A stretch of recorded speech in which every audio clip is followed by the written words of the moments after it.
Administrator Karachi लई क़यामत ने कहा है कि शहाबुद्दीन मार्केट से तजावुज़ात का मुकम्मल खात्मा किया जाएगा और तामीर होने वाले ब्लॉक्स में अलाटीज कारोबार शुरू करें। बकाया इंफ्रास्ट्रक्चर की तकमील फौरी तौर पर करके अलाटीज को कब्जा दे दिया जाएगा।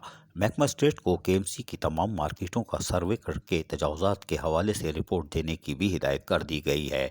इन ख्यालात का इजहार एडमिनिस्ट्रेटर बल्दियाज़मा कराची लईक अहमद ने शहाबुद्दीन मार्केट सदर के दौरे के दौरान तजावुज़ात के खिलाफ की गई कार्रवाई के मुआयने और बादशाह मीडिया के नुमाइंदों से बातचीत करते हुए कही। इस मौके पर सीनियर डायरेक्टर इंसदाद व तजावुज़ात बल्दियाज़मा Karachi Bashir Siddiqui, senior director state और दीगर अफसरान भी मौजूद थे। एडमिनिस्ट्रेटर कराची लईक अहमद ने कहा कि महकमा इंसदाद व तजावुज़ात ने गुज़िश्ता दिनों कार्रवाई करते हुए यहाँ कायम की गई तजावुज़ात का खात्मा किया था, जिनमें होटल, तंदूर और दीगर तजावुज़ात शामिल थी।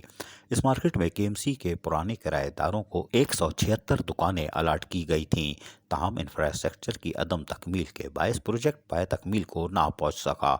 हमारी कोशिश है कि बकाया इंफ्रास्ट्रक्चर की तकमील के बाद फौरी तौर पर अलाटीज को कब्जा दे दिया जाए। उन्होंने कहा कि शहाबुद्दीन मार्केट के जो ब्लॉक तामीर हो गए हैं वहाँ अलाटीज अपना कारोबार फौरी तौर पर शुरू कर दें और सफाई सुथराई का ख्याल रखें। हमारी कोशिश है कि हम यहाँ से तजावुज़ात का मुकम्मल खात्मा करके साफ सुथरा माहौल फराम करें, जबकि अलाटीज को भी इसमें अपना किरदार अदा करना होगा। अजीज आरिफ, KBS बल्दियाती न्यूज़ कराची।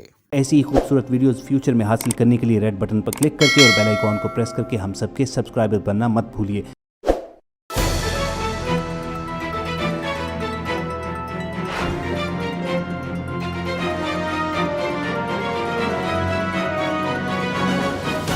KBS बल्दियाती न्यूज़।